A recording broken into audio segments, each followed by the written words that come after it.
You might ride one to work. You might have your dinner delivered on one. You might just find them a nuisance. They have no beep beep and all that, they just slide past you. Love them or hate them, there's no dodging the boom in electric bikes in our towns and cities. Anyone living in a major city in the UK will have seen a change on their street. And that is basically now that the e-bike is a very dominant form of transport. Some e-bikes can go absurdly fast. I got to a point where I thought this is not going to go any faster. It just kept going. With potentially devastating consequences. People are being killed by these things, and they shouldn't be on pavements, they shouldn't be in pedestrian zones, but they are. They're convenient for criminals. Can we confirm what sort of speed he's doing? As the police often can't catch them. There's police at the other end. You're making it worse. Are we ready for the e-bike revolution?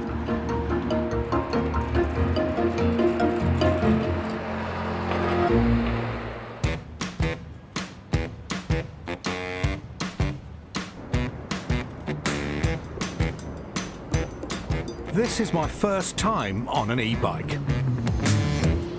Morning. They're almost too easy to get used to. These are an absolute doddle to ride, it's just a cheat. That's because the electric motor's doing the hard work. Not me. There are e-bikes shooting around all over our towns and cities. To my mind, it's all a bit hairy. What do Londoners think? It's hard to manage, right? Because people there's no rules about how you run. If there are rules, people don't know when they got an e-bike. The bike lane on Embankment, I honestly found it. I'd rather try and get on the M6 in the rush hour. You've lived to tell the tale then? You've enjoyed riding them? Love riding them. Yeah, I mean, look, it gets you around London, which is a fast-paced city. How long have you been riding these? I've been riding them for like, what, 1 year? And have you had any accidents or anything? Nah. Because there are faster e-bikes than these, aren't there? No, my friend has one. It goes up to 45 miles per hour. They seem quite sensible, lads. I can't believe they were two of them on the same bike. That's not legal, surely is. Anyway, we're right across the road from the hospital, so if anything happens.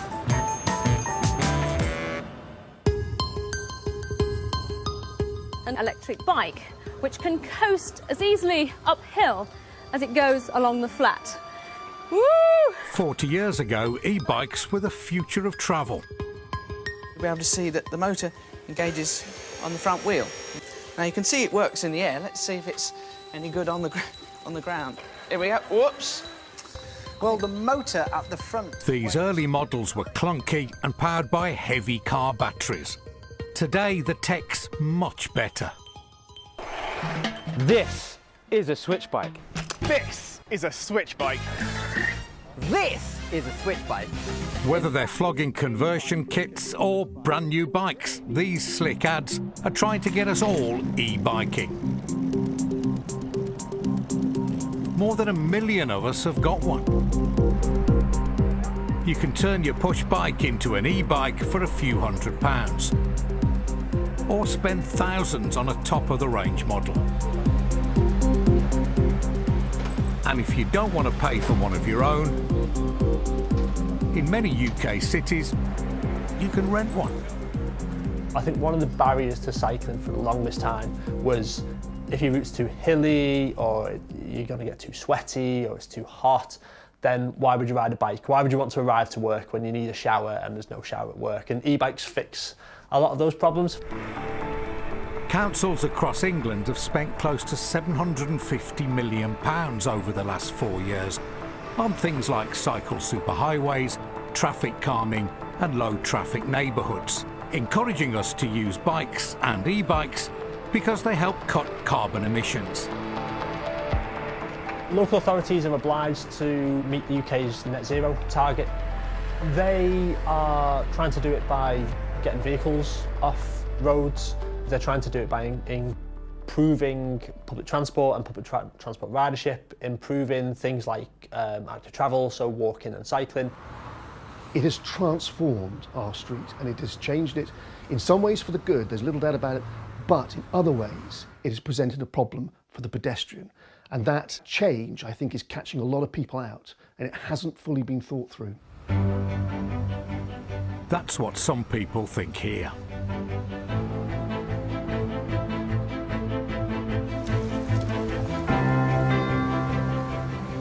This is the city centre high street in Oxford. Bicycles and pedestrians were already jostling for space. Then along came the e-bikes. We're not anti-bike, we're not anti-e-vehicles. We see them as parts of the solutions to the transport crisis and the environmental crises facing us. Sushila Dal is chair of the local Pedestrians Association. She's also been a Green Party candidate in local elections. She's given us a tour of this famous cycling city on foot. We think e-bikes need reclassifying so that they have to use the road because they shouldn't be using pavement cycle lanes. They shouldn't be speeding through pedestrian areas. There's not much to stop bicycles and e-bikes breaking the rules. What signs there are studiously ignored. Our members are frightened by e-vehicles on pavements. They come up behind you fast. They don't expect you to step sideways, and it's normal behaviour for a pedestrian to suddenly turn sideways. The County Council has been trying to make walking and cycling safer. They've spent more than £17.5 million in the last 4 years. A lot of work has gone into trying to map out safer cycle routes across the city. So there's a network of quick ways and quiet ways. In an ideal world, we would have entirely segregated pedestrians, cyclists, motorists. Practically, in a city, particularly a medieval city like this, that is very hard to achieve in a lot of places. It really depends on everyone behaving well, and that is not always a given.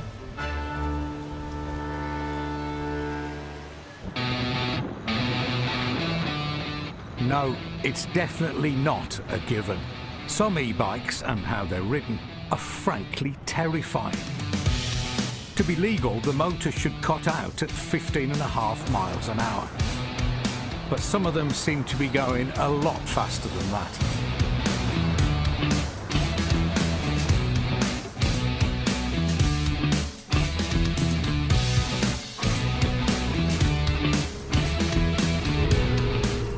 I'm all for a bit of speed.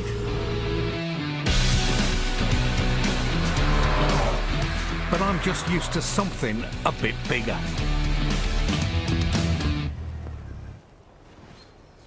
So here we are, somewhere near Bicester, in a bit of private woodland, where I've come to look at a selection of e-bikes. How are you doing? Welcome to the bike array. Lurking in these woods. I know. An e-bike specialist. So what have we got here then? So all these are available wherever I wanted to buy them? Yeah, you can easily go online and have these shipped to you in the UK kind of next day. So there's a huge variety of sizes. Yeah, we've got everything from the kind of entry-level, smallest bike that you can fold up all the way to the sort of bigger, almost motorbike, family cruisers.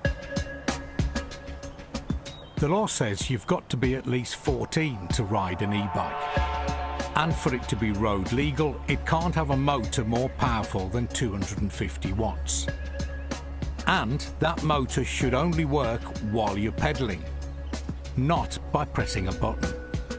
This looks like a throttle to me. Yeah. But I thought they weren't supposed to have throttle. Well, essentially, they come with the throttle disabled. But you can then very easily go online and just find out the instructions, push a couple of buttons, and you can unlock the throttle. So that makes it illegal then? Well, yeah, technically none of these are legal. Right. They're kind of got a varying range of illegalities. The two fold-ups, they have a throttle which can be unlocked.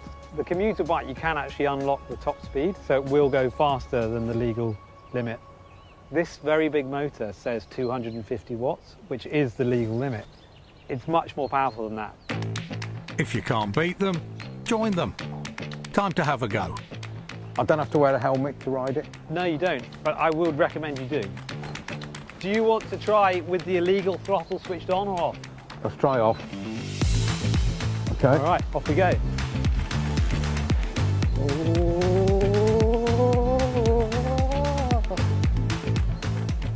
Right, next up, we've got something quite different. See what you think. This one, the acceleration is quite something. Blimey. It's a nice ride though, isn't it?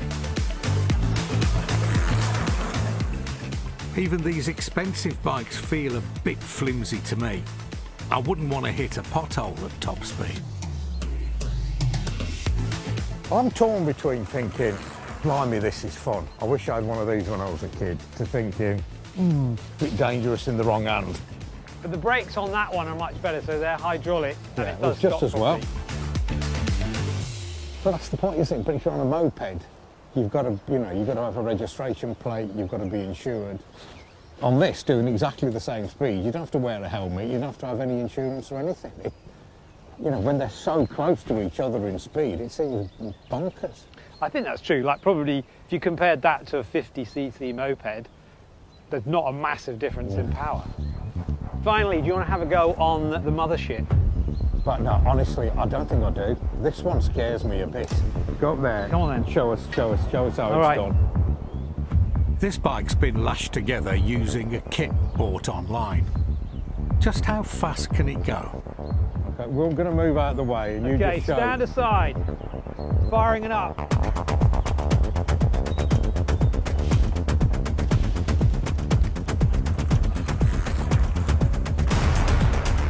21, 22, 23, 25. This e-bike hits 45 kilometres an hour very quickly. That's about 28 miles an hour.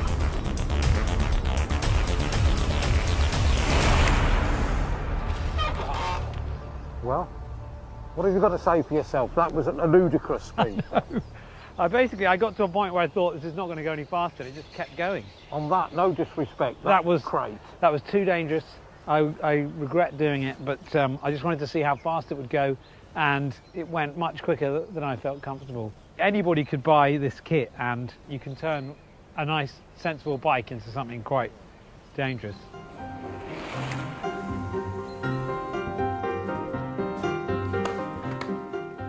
Powerful, ready-built e-bikes are on sale all over the UK. With its sleek design, cool features and eco-friendly vibes. You're not supposed to ride these on the road. Yet they're being sold as bikes to get around town. And there's even a government tax break which makes them cheaper. And this is the first website I've looked at here. And immediately, the Cycle to Work scheme. On that scheme, you can get a powerful machine here, 1,000 watts, which is illegal, but you can get it on the government scheme. It's not supposed to work like this. The government says the scheme should only be used to buy bikes that are legal to use on the road. This is how the tax break works. The purchase price of it, whatever you pay for it, that's deducted from your salary, but before tax. So that way you save up to kind of 40% on the price of it. So there you have it. Tax breaks for illegal e-bikes. If the Bike to Work scheme, a system that is meant to get us fit and healthy to travel to work and avoid using public transport or getting in our car, is actually allowing a tax break for vehicles that are illegal on the roads, I mean, that's utterly remarkable and utterly absurd. I'm wondering whether anyone riding these bigger, heavier, more powerful e-bikes has thought about what happens if they crash.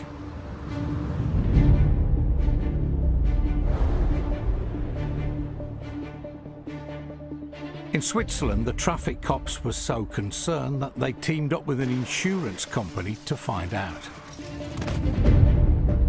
noticed the rise in accidents involving e-bikes due to their increasing popularity, but also sometimes the improper usage. And the idea of our crash test is to raise awareness about the risks and encourage also safer behavior among all road users. Here's what happens when an e-bike collides with a car at 15 miles an hour. And this model is designed for the school run.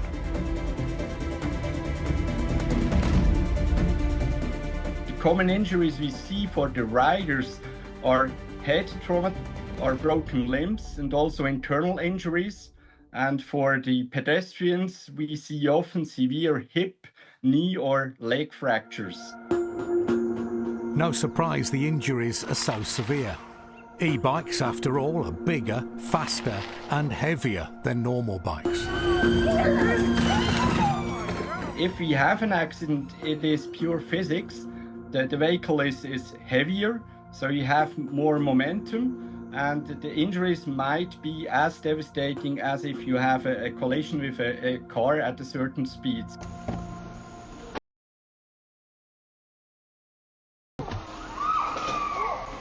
If e-bikes are going to become more popular, if people are more attracted to them as a form of travel, then there is a greater likelihood that pedestrians are going to be involved in collisions with them.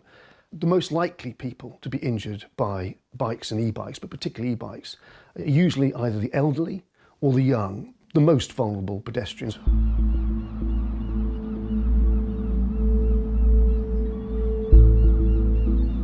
Dad was a typical old-fashioned gentleman. Everybody who met him loved him. He was active, he did everything around the place, really. In the summer of 2023, 91-year-old Jim Blackwood was hit by an e-bike as he was taking out his bins.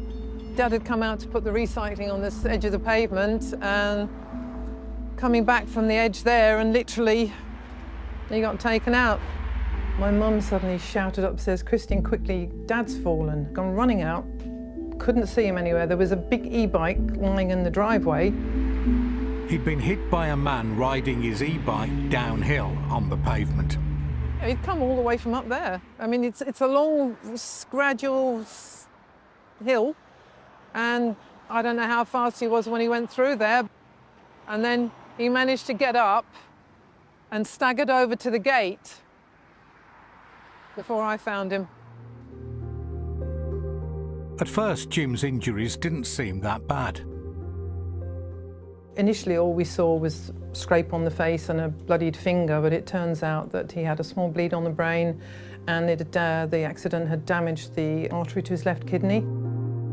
Jim had emergency surgery to fix his kidney, but he had a heart attack the following day. He died 3 months later. One of the things my mum finds so difficult to come to terms with is the fact that he was in the army for 26 years, all over the world. In the 50s, he was clearing landmines in Malaysia, and then he gets killed outside his own front door, which she really, really can't fathom at all.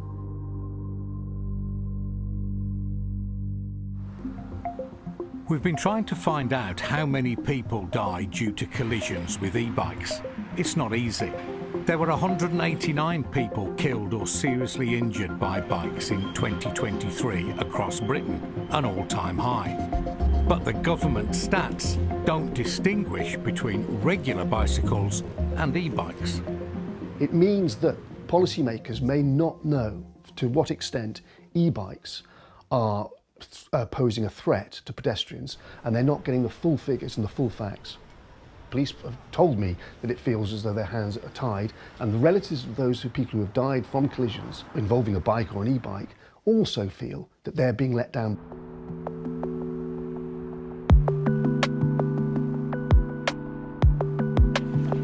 I've come back to my home city of Birmingham, where there's not a lot of love for e-bikes.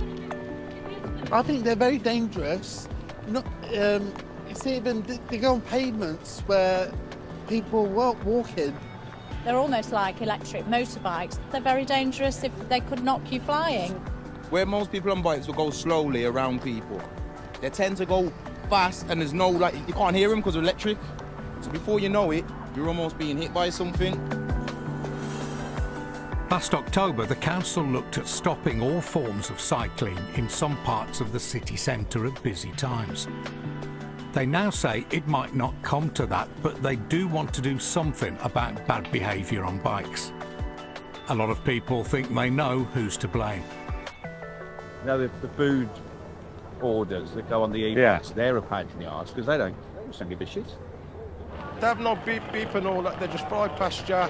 I've had altercations with them in the past, not physical, but, you know, I don't believe that they're benefiting anybody. There's one over there, look, delivering some food, just going through, and they're banned already from these pedestrian areas. Y'all ready for something new? There are 3 big food delivery companies. Just Eat. Oh, you thought it was just burgers and fries. They got more flavors than you tasted or you heard in your life. Uber Eats. And Deliveroo. This is the year of great food. The glossy ads all promise hot food in short order.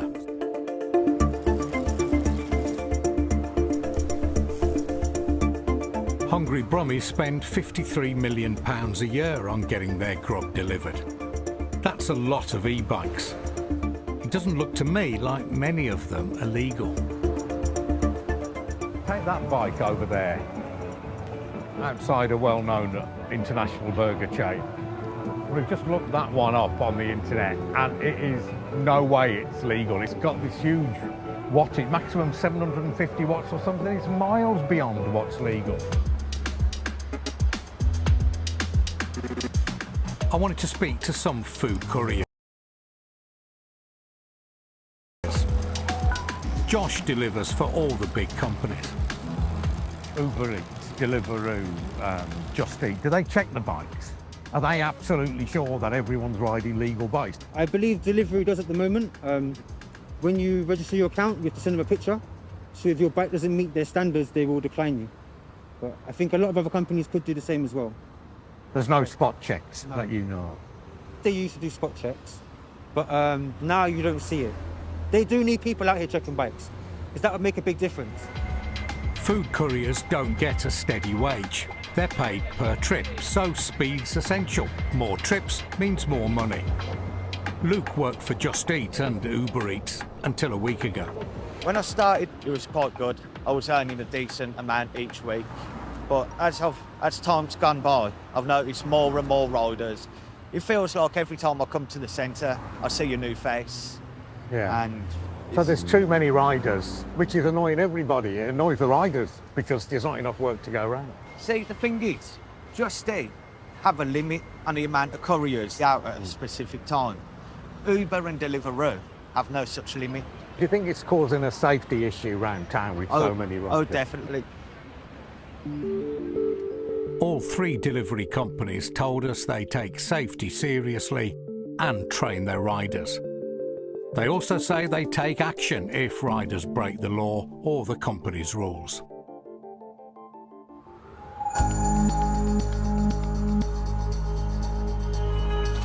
Here in the City of London, the police have a dedicated e-bike enforcement team out on the streets every day. Stop there for me. Just jump off for me a minute, let's have a quick word. Oh, just went through the red light there, any reason why? Sorry, I didn't notice. Okay, well... City of London police took 24 illegal e-bikes off the road in November alone. And nationally, almost 1,000 illegal e-bikes were seized in the first 8 months of 2024. But the message isn't getting through to everyone. I'm going to do a quick check on your bike because I suspect it might be illegal. Okay? That's saying 25 kilometres an hour. However, you shouldn't be doing it just off the crossing. You should be pedalling it. The way it's set up makes it an illegal e-bike. At the moment, what's going to happen? Your bike's going to be seized. So I love the bike. Unfortunately, yes. Can we confirm what sort of speed he's doing? Police also say e-bikes are increasingly involved in all sorts of crime, from robberies to drug dealing. And pass it to follow until he runs out of battery. Last year, in the square mile that makes up the City of London, there was a crime involving an e-bike reported every 3 days.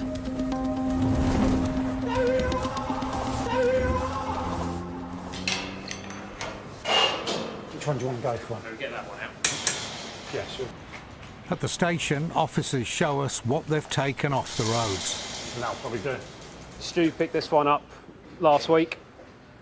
The guy knew that it was illegal from the off and he'd been riding it for quite some time. And I had to chase him at about 20 miles an hour to catch up with him. I would suggest it's definitely become a transport of choice for criminals now. They can get around unseen, undetected. There's no number plates. They can get through everywhere and around everywhere. It makes it a lot more difficult for the police to keep up, to follow.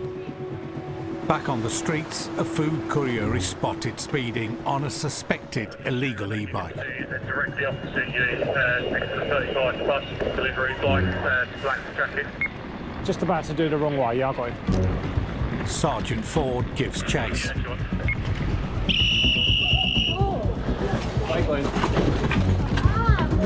There's police at the other end.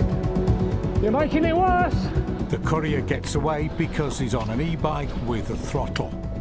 The officer's having to pedal. Sometimes we don't catch them, and that's an example of when it's more dangerous to keep chasing than just to ease off.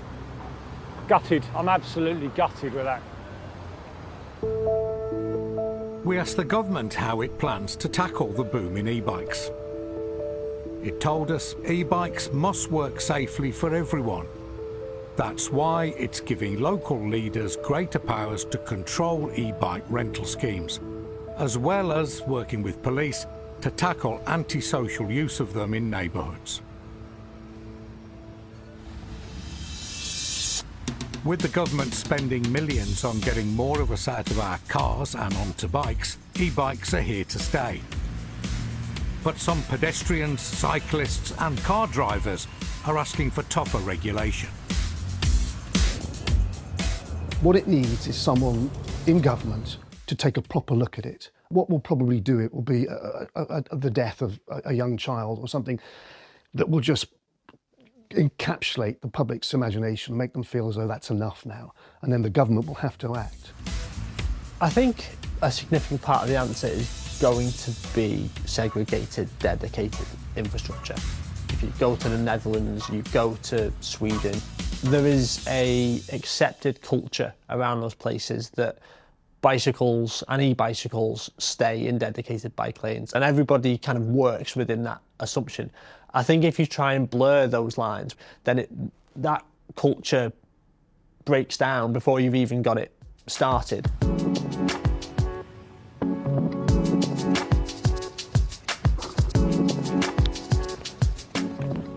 I came to this story kind of grumpy about e-bikes, without, I must admit, knowing much about them.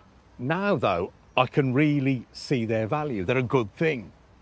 But this good thing could turn rather sour, because in the absence of clear and enforceable rules on what's legal and what isn't, then chaos might well be coming our way.